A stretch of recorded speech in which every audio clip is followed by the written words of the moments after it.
अस्सलाम वालेकुम व्यूवर्स, उम्मीद करते हैं आप सब खैरियत से होंगे, ठीक ठाक होंगे। आज हम बनाने जा रहे हैं बहुत ही मज़ेदार से रमज़ान स्पेशल रेसिपी जिसका नाम है पोटैटो पकोड़े, जो कि बहुत ही मज़ेदार होने वाला है। थोड़ा डिफरेंट रेसिपी है तो आप लोग ट्राई ज़रूर कीजिएगा। एक तो ये टाइम कंज्यूमिंग नहीं है इतना भी, तो फिर आप लोग ईजिली इसको ट्राई कर सकते हैं। सबसे पहले मैंने बेसन लिया है, उसके अंदर मैंने ऐड किया है धनिया और साथ थोड़ी सी मैंने ग्रीन चिलीज़ ऐड की हैं और साथ ही मैंने जो है वो 2 से 3 चम्मच कॉर्नफ्लावर के ऐड कर दिए हैं।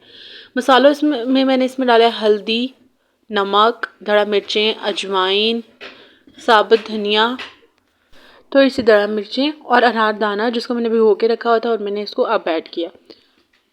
इसके बाद हमने क्या करना है, इसमें थोड़ा थोड़ा पानी ऐड करते जाना है। पानी जो है वो हमने थोड़ा नीम गर्म डालना है, क्योंकि अगर आप टैप वाटर या फिर ठंडा पानी बेसन के अंदर ऐड करेंगे तो जो उसका मिक्सचर है वो अच्छा नहीं बनेगा और जो भी आप चीज़ उसमें कुक करेंगे वो जो है वो चिपक जाएगी फ्राइंग पैन के साथ इंस्टेड ऑफ मिक्सिंग और इंस्टेड ऑफ फ्राइंग।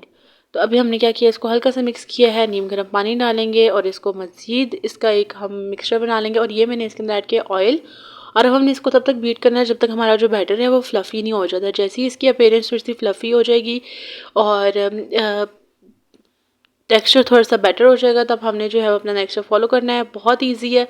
साथ ही साथ उतनी देर में आपको बताती चलूँ कि मैंने पहले से ही कुछ आलू बॉईल करके रखे हुए थे।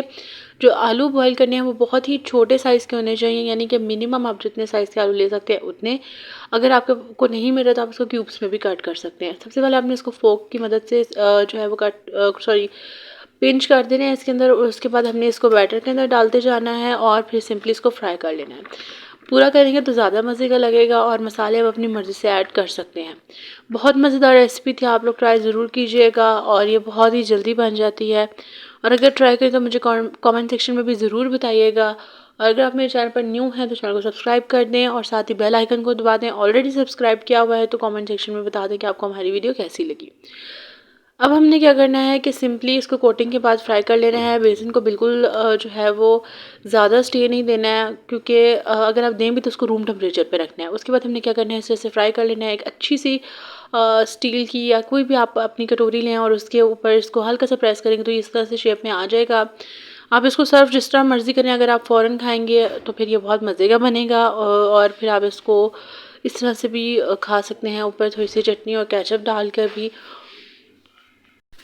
और इस तरह से हमारी इजी सी सिंपलेस्ट सी रेसिपी तैयार हो गई है। बहुत लेस टाइम कंज्यूमिंग है। रमज़ान की बेस्ट रेसिपी, आप लोग ट्राई ज़रूर कीजिएगा। I would definitely recommend it और ट्राई इट ऑल्सो। अभी हम क्या करते हैं कि इसको सर्व कर रहे हैं। अगली वीडियो लेकर बहुत जल्द हाजिर होंगी। तब तक के लिए अपना बहुत बहुत ख्याल रखिएगा। खुश रहें, आबाद रहें, हंसते मुस्कुराते रहें। फ़ी अमान अल्लाह।